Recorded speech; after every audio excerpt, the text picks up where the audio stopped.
There's a lot of talk about the one-and-done rule in college basketball. Should it exist? Should it not exist? Should players go the Brandon Jennings route and simply go to, or Patrick Beverly? Should they go to Ukraine? Should they go the Brandon Jennings route? Well, what not? Don't go to Ukraine. No? I think we can add that now. Well, no, don't go now. I'm just throwing out an example. Else. Yeah. So here's what Mark Cuban said. Basically, send the players to the D-League, not college. Cuban said there's no reason for a player to attend college as a freshman because, quote, he's not going to class. He's actually not even able to take advantage of all the fun because the first semester he starts playing basketball. A major college has to pretend that they're treating them like a student athlete, which I agree with. It's a big lie, and we all know it's a big lie. We can do all kinds of things that the NCAA doesn't allow schools to do that would really put the individual first. We can get rid of all the hypocrisy and improve the education. If the whole plan is just to go to college for 1 year, maybe for just the first semester, that's not a student athlete. That's ridiculous.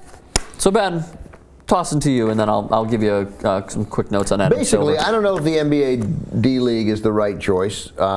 They'd have to make some improvements. He makes a number of interesting suggestions that the D-League should allow whatever team you're with, say you're playing in Youngstown, work out some agreement where you can take classes at Youngstown State so you can start actually while you're there building toward a degree in college. You're saying you can go to the D-League but also go to... Like take some college, take some courses. That should be the requirement. Cuban suggests that. That's part of his suggestion. Yeah. That's a good thing. That's and you agree with that? Yeah. Okay. That said, I think he's basically completely correct. The notion that a kid shows up on campus in September, starts basketball on October 15th, finishes basketball in March, with a semester, with 4 weeks off around the Christmas holiday in between, and then he could finish the year. But if he's going to leave, you should leave school right then and start training for the NBA draft, sure, which shows up in June. So it's silly. He says that it should be 3 years, which is Major League Baseball's rule, and it's essentially college football's rule. NFL's rule, you got to be in the third year of your class. So sometimes kids have only played 2 years if they redshirted a year in the NFL, but your class has got to be finished 3 years. And you feel the same way about basketball? I think basketball should be the same thing. But 3 years. I would say 3, but the difference between 1 and 2 is not 1 year. It's dramatic because it requires those kids to be part of the fabric of the university. Requires them to stay active and eligible at the school. Presumably they're going to take fewer classes during basketball season, so they're going to have to take classes in summer school to make up, to stay eligible, and then they start a whole other year. They're part of the fabric of college. They're getting something out of college. So to and through, which is what people are calling it, is better. I would love to see a 3-year requirement, but I would take 2.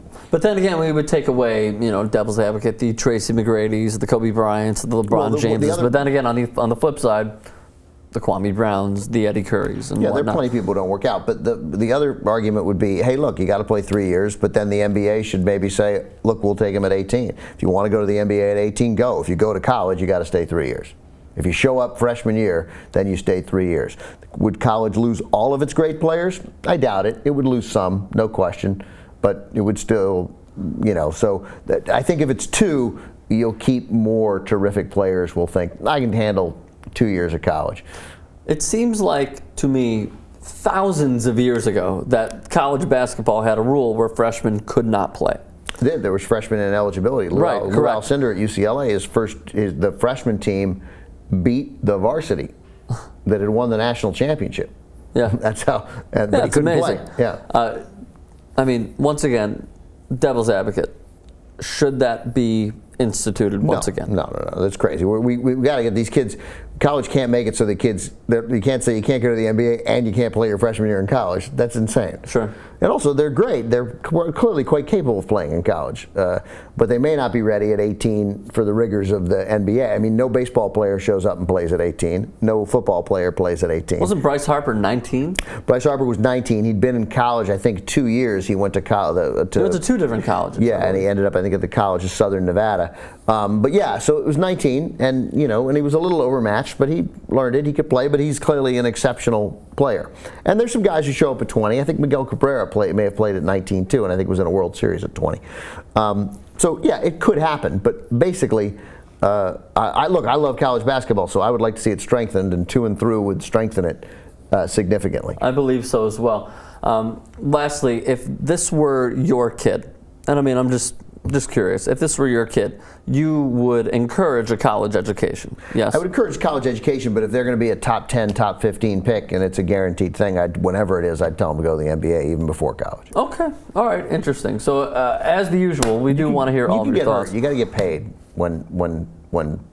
Okay, so that brings up another point. Like JR and I have talked about this ad nauseum with the whole Johnny Manziel and he signed all the footballs and whatnot. When that broke, we had a long discussion about this. What is the correct way to go about this? Do you give him a stipend?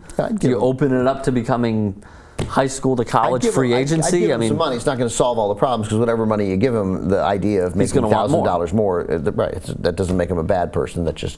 But you're more likely to follow the rules if you don't think I can't afford a pizza.